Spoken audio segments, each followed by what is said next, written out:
मैं खुशामदीद कहता हूँ। जैसा कि नाज़रीन आप जानते हैं कि हाइड पार्क एक सिंबल है सिविल लिबर्टीज़ का, ह्यूमन राइट्स का, और पूरी दुनिया में एक जाना जाता है कि कोई भी जो एक डेमोक्रेसी के लिए का एक सिंबल है हाइड पार्क, इसलिए मेरे प्रोग्राम का नाम भी हाइड पार्क है। दोस्तों से गुजारिश है कि मेरे प्रोग्राम को आप देखें, आपने कमेंट दीजिएगा और मेरे चैनल को हाइड पार्क को सब्सक्राइब करिएगा। नाज़रीन, जैसे ही पाकिस्तान में मार्च का महीना शुरू होता है तो एक हलचल मच जाती है और एक डिबेट शुरू हो जाती है पूरे मीडिया में, सोशल मीडिया पे, टीवी चैनल्स पे। और एक जैसे पाकिस्तानी सोसाइटी बड़ी ओपिनियनेटेड सोसाइटी है जिसको मैं कहता हूँ कि, और एक बड़ी एक्सट्रीम पोजीशंस लोगों ने ली होती है। तो वो मार्च के महीने की खसूसियत ये है, पहले तो हम एक्टिवेट होते थे 23 मार्च के हवाले से, करारदाद पाकिस्तान जब पास हुई। उसके बाद जो रिसेंट महीनों से जो चला आ रहा है वुमेन एम्पावरमेंट, पूरी दुनिया में 8 मार्च को वुमेन एम्पावरमेंट का दिन मनाया जाता है, औरतों की आज़ादी का, औरतों के हकूक का।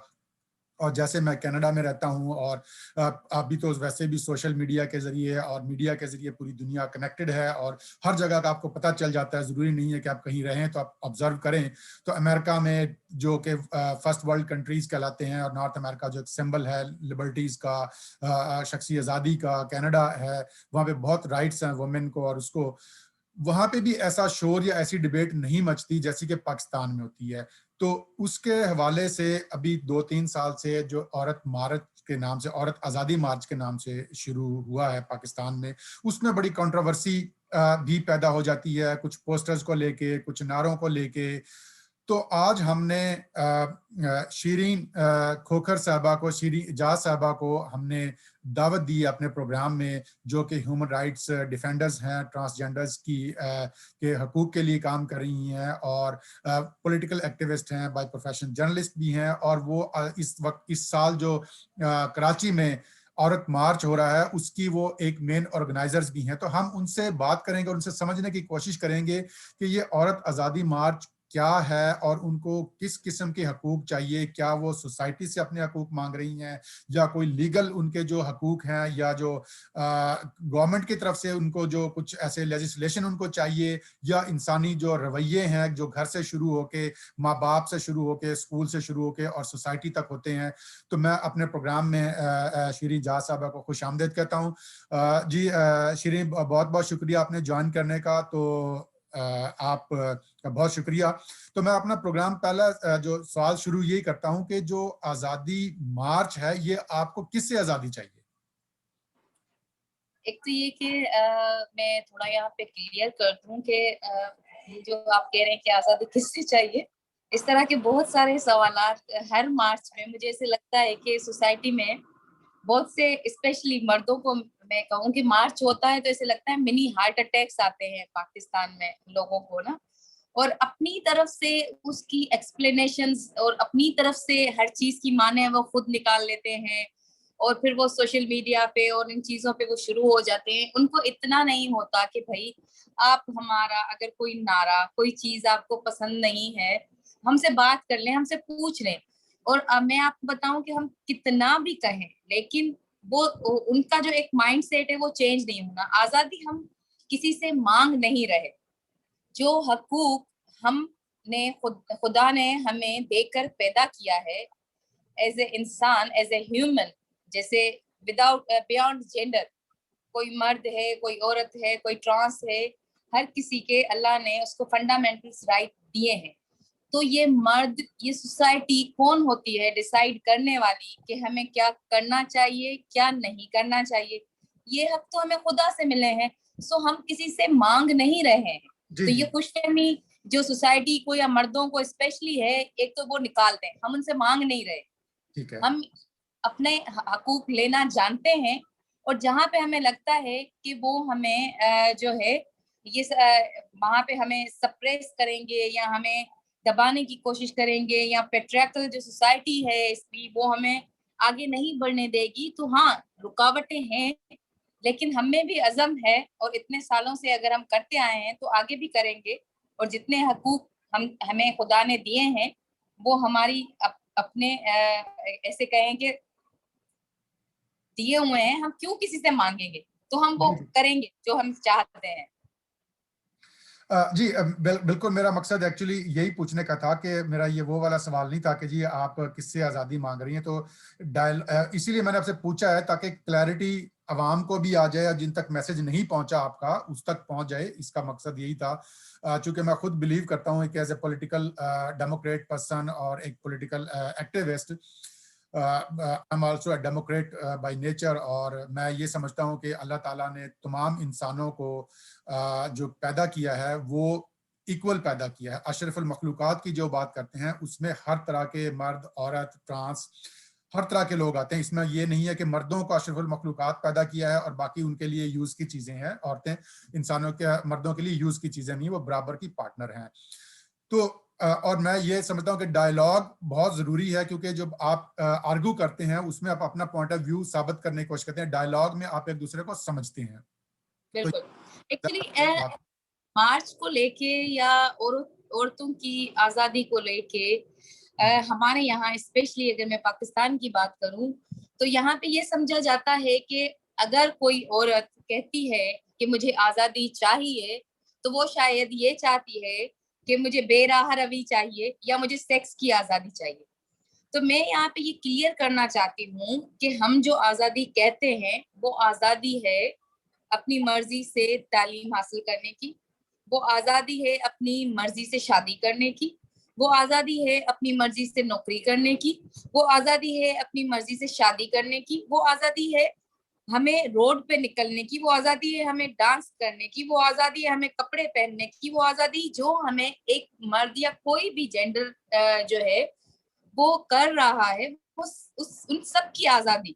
तो इसलिए अगर जो लोग ये समझते हैं कि ये एक वेस्टर्न एजेंडा है और ये जो फेमिनिस्ट औरतें हैं ये जो है जी ये तो बेरा रवि चाहती हैं जी, ये तो मेरा जिससे मेरी मर्जी वाली औरतें हैं, ये तो चाहती सिर्फ सेक्स की बातें, भाई निकलो इस चीज से। मुझे ये समझ नहीं आता कि अब तक दुनिया मतलब इवन कोविड-19 की वैक्सीनेशन के तजुर्बे कर रही है, कोई किसी खिला पे पहुंच गई है, लेकिन पाकिस्तान में स्टिल मर्द ये सोचते हैं कि अच्छा मेरा जिससे मर्जी, मतलब ये सेक्स की बात कर रही होगी, अच्छा ये आजादी की बात कर रही है, ये बेरारवी की बात कर रही होगी। अगर ऑरेंज है तो ये छिलका नहीं होगा तो ये देखे खराब हो जाएगा ना, और अगर ऑरेंज पे छिलका होगा तो अब वो औरतों को कभी ऑरेंज, कभी लॉलीपॉप, कभी किसी से मुशायबत देके जो उनकी अपनी दिल करता है वो उसकी डेफिनेशन बना देते हैं। तो कहने का मतलब ये है कि भाई लोग निकलो इस बात से, सेक्स के आगे भी दुनिया है, जेंडर के आगे भी दुनिया है, और हम आपके जैसे ही इंसान हैं जो आप में शायद इतनी कैपेबिलिटी नहीं है लेकिन हम में है कि हम हर चीज पे सोचते हैं, काम करते हैं। दुनिया में वो आप इवन कोविड-19 की बात ले लें तो वो सारी कंट्रीज जिसमें एडमिनिस्ट्रेटिव औरत थी वहां पे कामयाबी से उन्होंने काबू पाया है। तो सिर्फ एक बात को देख लें कि औरत सिर्फ सेक्स ऑब्जेक्ट नहीं है, वो सिर्फ आपके बनाए हुए बॉक्स के लिए नहीं बनी कि इसे ऐसा होना चाहिए, उसे ऐसा फर्माबरदार होना चाहिए, उसे दुपट्टा पहनना चाहिए, उसे तेमदार होना चाहिए, उसे रात को नहीं निकलना चाहिए। इतना सा छोटा भाई भी देंगे औरत को लेकिन कहेंगे इसको साथ ले जाओ। अरे भाई वो क्या हिफाजत करेगा, उसकी खुद बहन हिफाजत कर रही होती है, लेकिन ये माइंड सेट है। तो अब इसको चेंज करने की जरूरत है।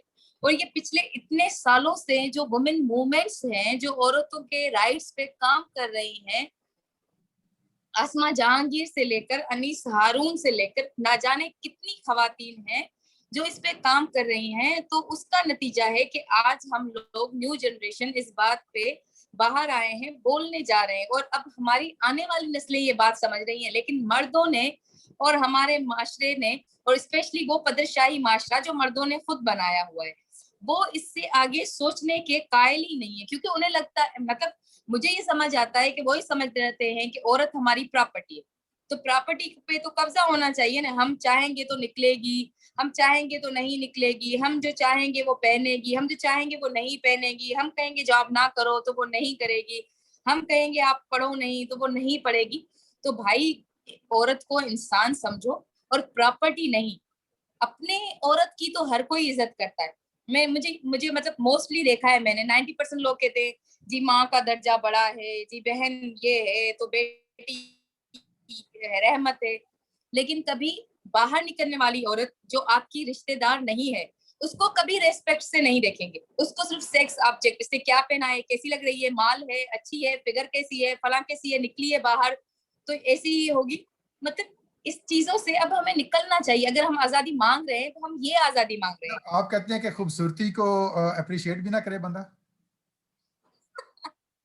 अप्रिशिएट करना एक अलग चीज होती है। आप जहाँ पे रहते हैं आपने देखा होगा, वो कहते हैं यू लुक नाइस, या मतलब हाय, या इस तरह कौन बोलता है? क्या क्लास की बच्ची है, क्या जी माल बिल्कुल। है, कैसी लग रही अच्छा है, मुझे ये कपड़े बताएं कैसे कि पहने हैं। आपको देखें जो मैंने जो समझा है एक एज ए मैन, और पाकिस्तानी सोसाइटी में डेफिनेटली मेरा ताल्लुक पाकिस्तान से है, पहले 30 साल पाकिस्तान में ही रहा हूं मैं, तो तीन चार तरह के इश्यूज हैं खवातीन के। एक तो है कि आपको जो लीगल जो है, जो लॉज हैं हमारे पाकिस्तान के, उसमें एक जो डिस्क्रिमिनेशन, जैसे ओपन मैरिट पहले नहीं होता था, कोटा सिस्टम होता था, या उनको एक आप प्रोटेक्शन देते हैं उनको, जारी बात है कुछ लोग कहते हैं जी ओपन मैरिट में आ जाएं तो बाय दफा आपको जो डिप्राइव्ड या जो अप्रेस्ड जो कौम या कोई भी एक जेंडर कह लें, या अपने कोई, जैसे सिंध में कोटा सिस्टम है, तो वो आप जो भी एक अंडर डेवलप्ड चीज हो उसको आप उनको आगे लाने के लिए कोटा भी लेके आते हैं डेफिनेटली।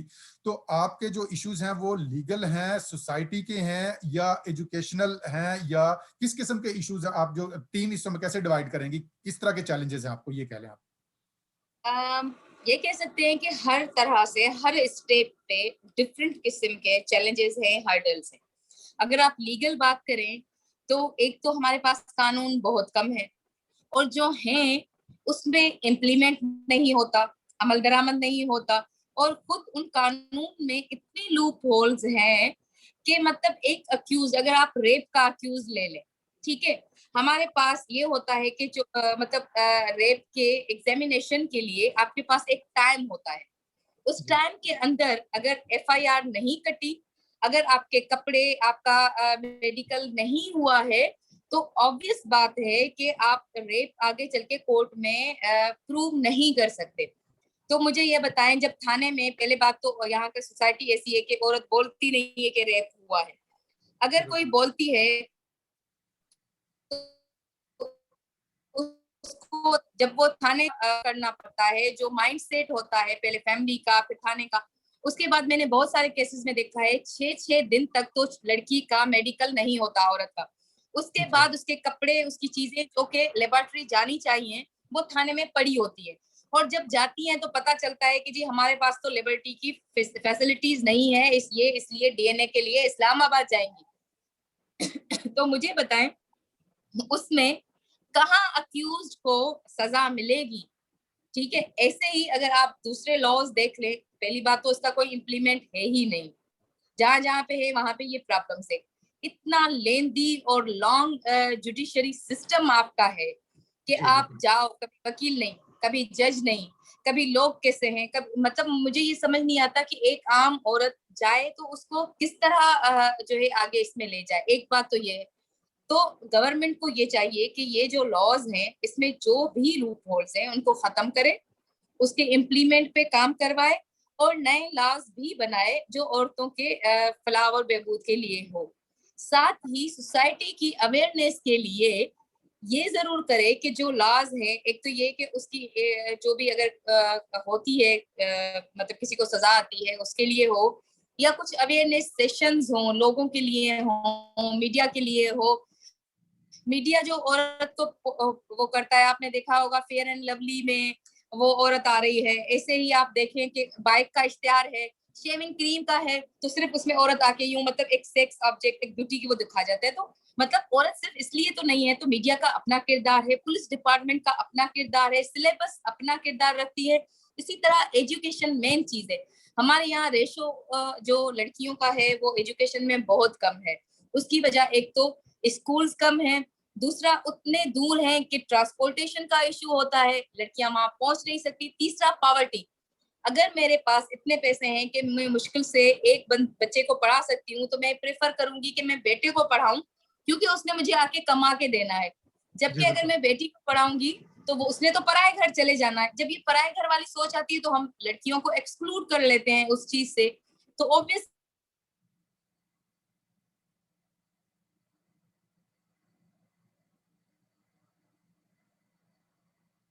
नेट इंटरनेट है, प्रोग्राम्स हैं, लोग देखते हैं, एक दूसरे अच्छा, से मुझे मिलते हैं। एक और जो है जो इशू जो पाकिस्तान में मुझे नजर आया खवातीन के साथ, वो ये है कि आप चीज़ों को फैसिलिटेट भी नहीं करते, जो चूंकि इंफ्रास्ट्रक्चर हमारा ऐसा नहीं है।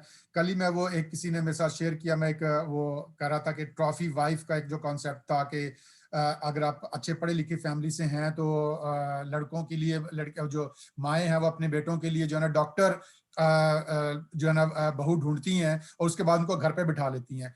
तो मैंने कहा कि ये एक बात माइंडसेट है, आई एग्री, लेकिन बात ये है कि यहाँ पे खवातीन काम करती हैं तो वो पूरा एक इंफ्रास्ट्रक्चर बना हुआ है। आप छोटे बच्चों को छोड़ के, पहले तो मैटरनल और पैटर्नल लीव मिलती है 1 साल के लिए, आपको 6 महीने लड़के को मिलती है, बच्चे को संभालने के लिए 6 महीने औरत को मिलती है। तो पाकिस्तान में तो ऐसा कोई कॉन्सेप्ट नहीं है, स्पेशली प्राइवेट सेक्टर में, कि अगर आप महीने के लिए छुट्टी जाएं, कोई बंदा, कोई औरत प्रेग्नेंट है या बच्चा पैदा करने के बाद, तो उसको छुट्टी चाहिए तो 1 साल की कोई भी छुट्टी नहीं देगी ऑर्गेनाइजेशन वहां पे पेड लीव मिलती है।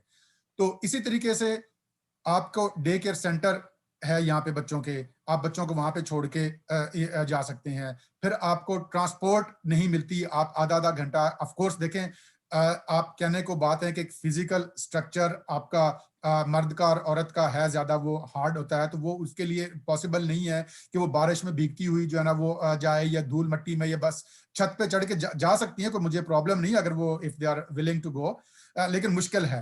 तो आदमी तो बस के पीछे लटक के डंडे पे और छत पे चढ़ के भी चले जाते हैं। तो ये जब फैसिलिटीज नहीं है, फिर आपकी हरासमेंट के लॉज नहीं है एजुकेशन उसमें, हॉस्पिटल्स में अगर आप डॉक्टर्स की बात कर रहे हैं या ऑफिसेज की, तो जब ये इंफ्रास्ट्रक्चर ही नहीं है तो वो, अब आप एक इंडिविजुअल इंसान के पास क्या चॉइस रह जाती है कि वो अपनी बहू को या अपनी बीवी को वो यही कहे कि आप घर में बैठे। तो ये भी तो एक इशू है इसमें, नॉट कोई मेंटालिटी सिर्फ नहीं आती कि आपकी सिर्फ मेंटालिटी की वजह से आप घर में बिठाना चाहते हैं, तो वो आपके बच्चों को भी तो डेफिनेटली पालना है। यहाँ पे हर चीज सहूलत देती है गवर्नमेंट, फिर औरतें करती हैं, बहुत सारी औरतें छोड़ देती हैं जॉब यहाँ पे अगर बच्चों को संभालना होता है, छोटे बच्चों को। एक्चुअली आप तो तरक्की पजीर मुल्क में रह रहे हैं, तरक्की याफ्ता मुल्क में रह रहे हैं, सॉरी, तो वहाँ के तो चले हम मुकाबला नहीं थे। वो लोग जो हमारे मुल्क के हिसाब से तरक्की के अभी वो क्या कहते हैं गामजन हैं और ट्राई कर रहे हैं, उनके पास भी बेहतरीन फैसिलिटेशन है, उनके पास भी बेहतरीन लॉज हैं, उनके पास भी बेहतरीन फैसिलिटीज हैं फॉर विमेन, स्पेशली पाकिस्तान के हिसाब से अगर आप देखे जाए। दूसरी बात ये है कि एक तो जाहिर है फैसिलिटेशन नहीं है, लेकिन वो लोग जिनके पास फैसिलिटीज जो खुद ऑन करके ले सकते अफोर्ड हैं, कर मतलब सकते हैं, एग्जैक्टली। अफोर्ड कर सकते हैं, मिडिल क्लास में, लेकिन उनका फिर वही सोसाइटी का जो माइंड सेट है ना, वो कह देते हैं कि हाँ डॉक्टर बहू हो लेकिन रोटी गोल बनाती हो। अब डॉक्टर भी चाहिए और रोटी भी गोल बनाए, जब रोटी गोल बनाएगी तो जाहिर घर में ही बिठाएंगे, लेकिन चाहिए डॉक्टर, डॉक्टर के अलावा कोई बहू नहीं चाहिए। कहने की बात यह है कि सोसाइटी को अपना माइंडसेट चेंज करने की भी जरूरत है। लॉज और पॉलिसीज ये तो सारी अपनी जगह हैं, जो स्टेट का एक रोल है वो होना चाहिए, और जो कि यहाँ पे नहीं हो रहा, जो कि बुनियादी मतलब ये कह सकते हैं कि खामी है हमारे मुल्क में। लेकिन जो सोसाइटी है वो बहुत ही बैकवर्ड है, और बिल्कुल पदरशाही जो पेट्रियार्कल एक सिस्टम होता है वो उसमें इस तरह क्या कहते हैं कि जड़ों में बैठ गया है कि वो किसी चीज को आगे इससे देखते ही नहीं है। चाहे मुझे समझ नहीं आता कि मतलब अगर हम बात करते हैं कि we are Muslims, we are, और हम फॉलो कर रहे हैं इस्लाम को या व्हाटएवर, तो मुझे ये बताएं कितनी मुस्लिम दूसरी कंट्रीज हैं, तुर्की को आप ले लें, दूसरी मुस्लिम कंट्रीज को ले लें, क्या वहां पे औरतें जॉब नहीं करती, पढ़ती नहीं है, कपड़े नहीं पहनती वैसे अपनी मर्जी के? तो मसला ये नहीं है कि आपका मजहब ये कहता है, मसला ये है कि आपकी सोसाइटी का माइंड सेट है। अगर मजहब ये कहता हो तो फिर वो लोग जो कि वो भी मुस्लिम है वो भी उसी तरह फॉलो करें। ये सारा मजहब सिर्फ पाकिस्तान में ही क्यों आके रह गया है हमारे लिए? तो कहने का मतलब ये है कि ये मजहब ने आप ये नहीं कहा। समझ रही हैं, आप ये समझ रही हैं कि लीगल और जो इश्यूज हैं वो तो अपनी जगह पे स्ट्रक्चरल इशू हैं, तो सबसे ज्यादा जो चैलेंज आपको नजर आ रहा है वो है सोसाइटी माइंडसेट।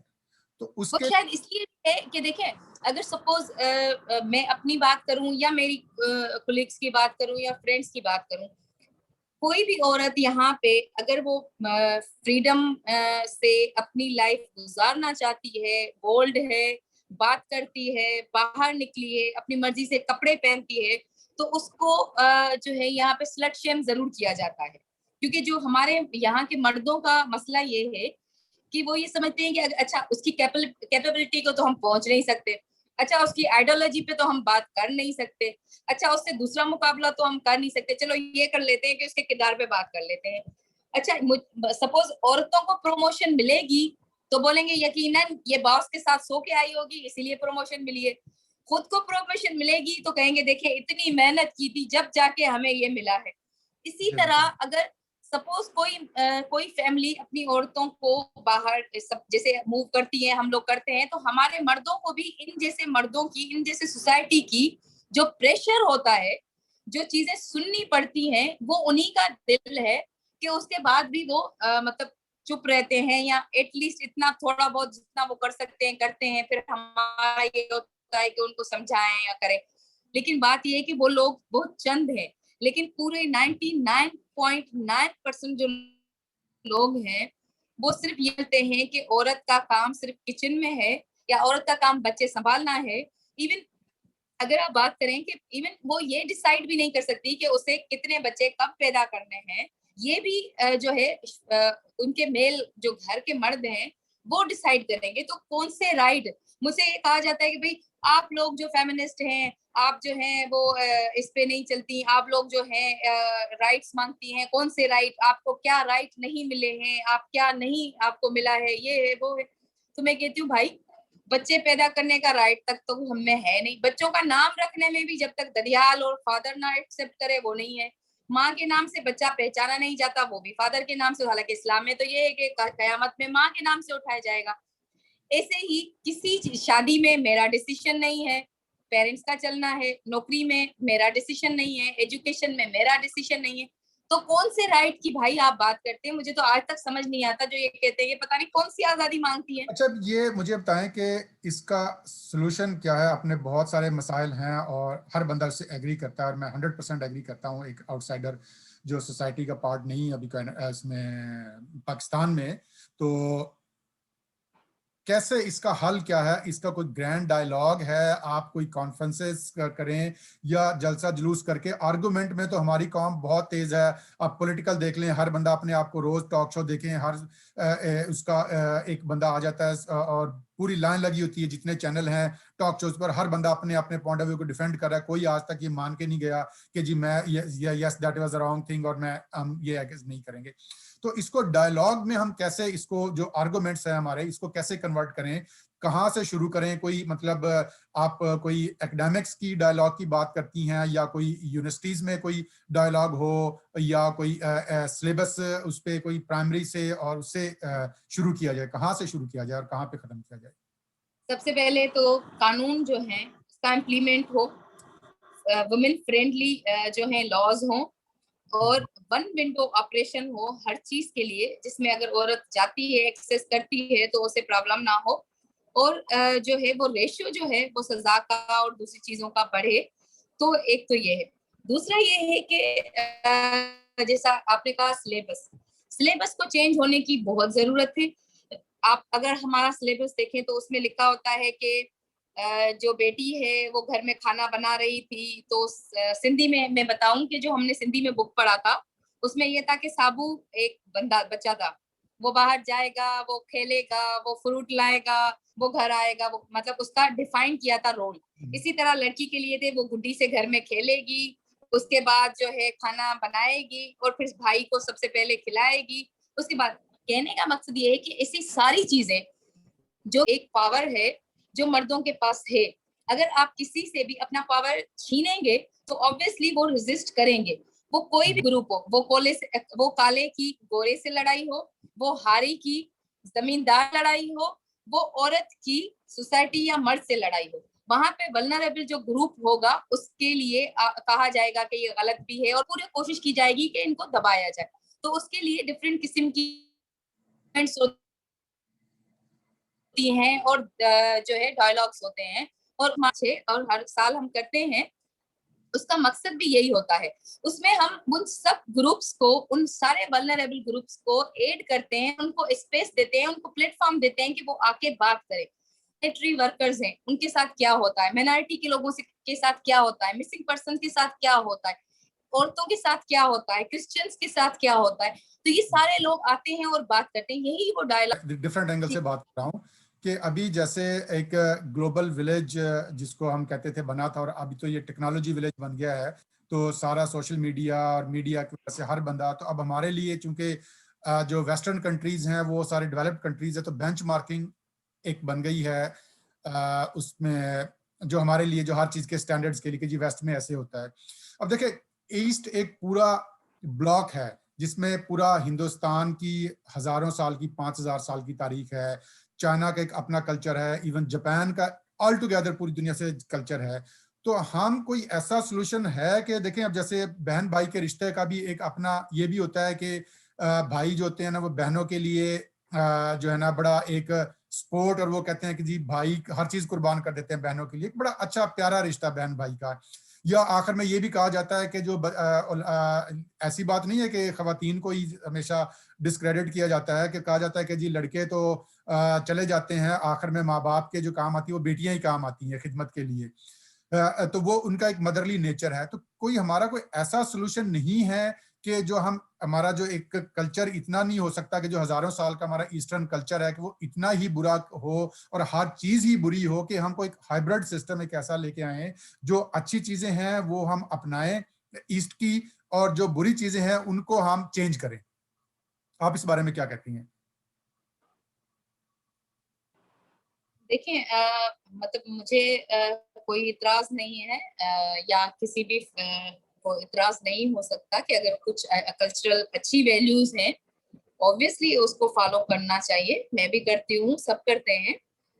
लेकिन कल्चर के नाम पे अगर आप वही बात के वल्नरेबल जो भी जी ग्रुप्स बिल्कुल। हैं, और स्पेशली अगर हम यहाँ पे औरत की बात कर रहे हैं, तो औरत को कल्चर के नाम पे, अब जैसे कुछ कल्चर्स में है कि औरत जो है उसकी सिर्फ एक आंख दिखनी चाहिए जिससे वो देख सके, पूरी बाकी कवर्ड हो। तो आप नहीं उस वो तो इस गलत जमाने गलत में है। इस कल्चर को फरोग देंगे? नहीं देंगे ना, नहीं, क्योंकि डेफिनेटली। वो उस टाइम की बात थी। अब दुनिया चेंज हो चुकी है, ठीक जी है। बिल्कुल। और मैं ये समझती हूँ कि एज ए ह्यूमन बीइंग अगर मैं कंफर्टेबल फील कर रही हूँ बुरके में, तो ये मेरा राइट है, कोई मुझे क्रिटिसाइज ना करे, मैं बुरका जी बिल्कुल, पहनूंगी। लेकिन लेकिन कोई मजबूर ना बीइंग अ करे आपको, ह्यूमन बीइंग, ये आपकी मजबूर चॉइस, है बीइंग ए आपने ह्यूमन, बुर्का अगर पहनने के मैं लिए। जीन्स में अगर कंफर्टेबल हूँ तो मुझे जीन्स में रहने दे, उसको क्रिटिसाइज ना करें।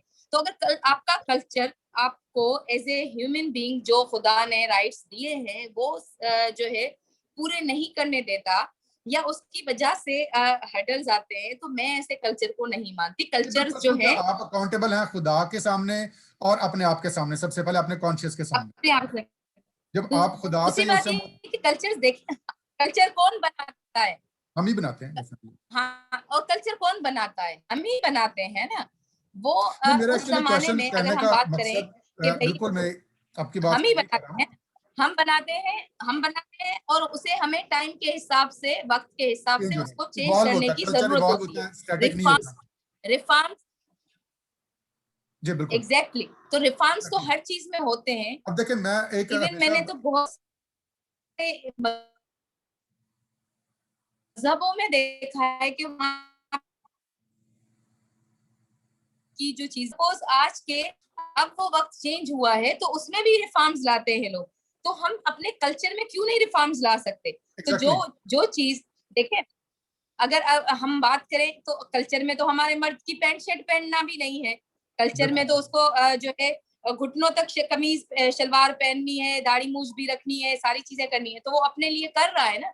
जी तो बिल्कुल। उसके जब जो चीजें उसके लिए सही है, वो औरतों के लिए कल्चर का नाम देके अगर उसको परे कर दी जाए, तो ऐसे नहीं, मेरा कल्चर को एक्चुअली मैं कहती हूँ कि कहने इवॉल्व का होता है। मकसद ये है कि बिल्कुल ऑफ कोर्स आई 100% एग्री कि आपसे कि कल्चर को इवॉल्व होता है और स्टैटिक नहीं होता। इवन अगर आप पाकिस्तान में देखें तो कल्चर चेंज 70s में और था, फिर 80s में कुछ ऐसे हालात हुए हमारे पॉलिटिकल के, हमारा और चेंज हो गया, अभी डिफरेंट हो गया है। तो देखिए, जैसे मेरे एक दोस्त हैं कनाडा में, बड़े हाँ, ही इज लिविंग बिल्कुल। 30 ईयर से वो कनाडा में रह रहे हैं, और वो तो बल्कि इथिस्ट हैं, वो किसी रिलीजन को भी नहीं मानते, वो हमेशा अपनी मर्जी से जिए हैं। तो वो बड़ी अच्छी एक बात करते होते हैं कि ईस्टर्न कल्चर में मुझे जो हम एक दूसरे से मर्द हजरात मिलते हैं तो हक करके मिलते हैं, गले मिलते हैं। तो ये एक ईस्टर्न कल्चर है। यहाँ पे उसको वेस्ट में बुरा समझा जाता है। लोग समझते हैं कि ये गे हैं जो आपस में मिलते हैं, वरना वो हैंडशेक करते हैं। और जो अपोजिट जेंडर है वो आपस में गले मिलते हैं। लड़कियां बंदों से भी मिलती हैं और लड़कियां लड़कियों से भी मिलती हैं, लेकिन मर्द मर्द से नहीं मिलता। वो कहता है लेकिन मुझे पाकिस्तान से है वो कहता है अगर मुझे ये अच्छा लगता है तो मैंने इंट्रोड्यूस किया, मैं यहाँ पे मर्दों से भी मिलता हूँ, औरतों से भी मिलता हूँ। तो मेरा कहना मकसद ये है कि अगर अच्छे कल्चर की जो चीजें हैं, आखिरकार 40-4-5 हजार साल से पुराना हमारा कल्चर है, जो हाँ उनको अडॉप्ट करना चाहिए वैल्यूज को। हर चीज को रिजेक्ट करके, और हर चीज को ना हम रिजेक्ट करना चाहिए ना बिल्कुल। एक्सेप्ट करना चाहिए। बिल्कुल। हाँ नहीं, जो अच्छी चीजें हैं, जो आपके फंडामेंटल ह्यूमन राइट से टकराव बिल्कुल में नहीं आती, वो आप जारी रखें, क्योंकि वो आपकी पहचान है। लेकिन एग्जैक्टली। किसी ऐसे कल्चर की, किसी एक ऐसी रिवायत से, जैसे यहाँ पे एक समझा जाता है कल्चर का हिस्सा कि भाई लड़कियों को पढ़ाना नहीं है, अब ये भी हमारे कल्चर में है। जी जी दूसरा जी कल्चर में जी ये भी है कि अपनी जात से बाहर लड़की की शादी नहीं करनी है, तो जी ये भी गलत है। ठीक है, तो कल्चर की बहुत सारी प्रैक्टिसेस जो है वो गलत एग्जैक्टली। है। तो उसको इवॉल्व होना चाहिए, चेंज होना डेफिनेटली। चाहिए। तो जो अच्छी चीजें हैं आप उसको कंटिन्यू करें, किसी ने नहीं रोका है। अच्छा, मुझे ये बताइए कि आपने चूंकि कहा कि आप उसमें एक मेंबर हैं जो वुमेन एम्पावरमेंट का जो बोर्ड है गवर्नमेंट का, गवर्नमेंट के साथ भी, तो आप बताइए कि आपसे लास्ट सवाल है क्योंकि काफी टाइम आपके लिए भी हो गया है, आपने फिर काम पे जाना है सुबह से। तो गवर्नमेंट ऑफ सिंध जो है वो कितना कोऑपरेट कर रही है लेजिस्लेशन पॉइंट ऑफ व्यू से, और इम्प्लीमेंटेशन ऑफ दैट लॉज जो गवर्नमेंट के बनते हैं, आप उसके बारे में कुछ एक बताइए। अम, वैसे देखा जाए तो पाकिस्तान में सिंध गवर्नमेंट ने सबसे ज्यादा लॉज पास किए हैं, प्रो वुमेन लॉज, बनिस्बत दूसरे प्रोविंसेस से। So it's good. लेकिन वो जो लॉज हैं वो कैसे पास हुए हैं, उसमें वो सारी एनजीओज, वो मूवमेंट्स जो औरतों के लिए काम करती हैं, उन्होंने पुश किया, उन्होंने बना जी के जी दिए, उन्होंने लॉबिंग की। वो अब जब बात करते हैं इम्प्लीमेंट की, तो ऑब्वियसली वो इम्प्लीमेंट गवर्नमेंट का काम है। लेकिन लगता यहाँ की पाकिस्तान की पॉलिटिक्स ऐसी है कि हर वक्त सिर्फ ये फिक्र होती है कहाँ पे गठजोड़ करना है, कहाँ पे सीट हासिल करनी है, किसको वोट देना है, किसको नहीं देना, सेनेट का क्या हो रहा है। ये पॉलिटिक्स चलती है जो कि मोस्टली उनकी ऐसे कहें कि उनकी एनर्जीज जो वहां पे विल लग है, जाती हाँ उनकी जो विल है, वो मुझे नहीं लगता कि औरतें जो हैं वो प्रायोरिटी है, प्रायोरिटी में औरतें नहीं आती हैं। इसीलिए पुश करना पड़ता है, बोलना पड़ता है। तो कहने की बात ये है कि अगर गवर्नमेंट ये कर ले कि भाई औरतें, अगर देखा जाए तो 50% जो है वो उसकी पॉपुलेशन है, वोट वो देती हैं। और मतलब अब तो काफी औरतें रिजर्व सीट्स पे और वैसे जनरल सीट पे कुछ आ गई हैं, असेंबलीज में आ गई हैं, ये वो आवाज उठाती भी हैं। लेकिन जब पार्टी की बात होती है तो ऑब्वियसली उन औरतों को भी बैक होना पड़ता है, फिर उनको भी वही करना पड़ता है जो पार्टी लाइन होती है। तो कहने का मकसद ये है कि जो पार्टीज इक्तदार में आती हैं वो अपने इक्तदार से, अपनी कुर्सी से, अपनी गठजोड़ से हटके अगर औरतों को भी प्रायोरिटी पे रखें तो शायद इस सूरत है। जी हाल को जी। बेहतर बनाया जा सकता है। चलें जी, हमारा प्रोग्राम काफ़ी लंबा हो गया है, तो बहुत बहुत शुक्रिया शीरी जा साहबा। Best of luck for your struggle as a thank you. as a Democrat, and I'm also feminist. I'm very in favor of women empowerment. और ग्रेट। ये बिल्कुल डेफिनेटली एज ए इंसान मैं समझता हूँ कि सब इंसान बराबर हैं, irrespective of religion, irrespective of colour, irrespective of your sexual orientation. हर इंसान अकाउंटेबल अल्लाह ताला को, और उन्होंने अपना जवाब देना है अपने अमाल का सबसे पहले, उसके बाद बाकी चीज़ें बाद में आती हैं। तो बेस्ट ऑफ लक आपको, मुबारकबाद आपको देता हूँ मैं आपके प्रोग्राम के लिए, जो कि आपका 8 मार्च को हो रहा है। तो इंशाल्लाह आपसे बात होगी, तो इंशाल्लाह फिर आपसे दोबारा किसी टॉपिक पे बात करेंगे एनवायरनमेंट पे। उस वक्त तक के लिए नाज़रीन, ये था आज का हमारा प्रोग्राम, और हमारी गेस्ट थी शीरी जरूर। साहबा, थैंक यू सो मच, बहुत वुमेन शुक्रिया। एक्टिविस्ट। तो आप मेरे प्रोग्राम को देखिएगा, चैनल को सब्सक्राइब करें और दोस्तों के साथ शेयर करें और कमेंट दीजिएगा। उस वक्त तक अपना अपने गिरदनवा का ख्याल रखिएगा। अल्लाह हाफिज़।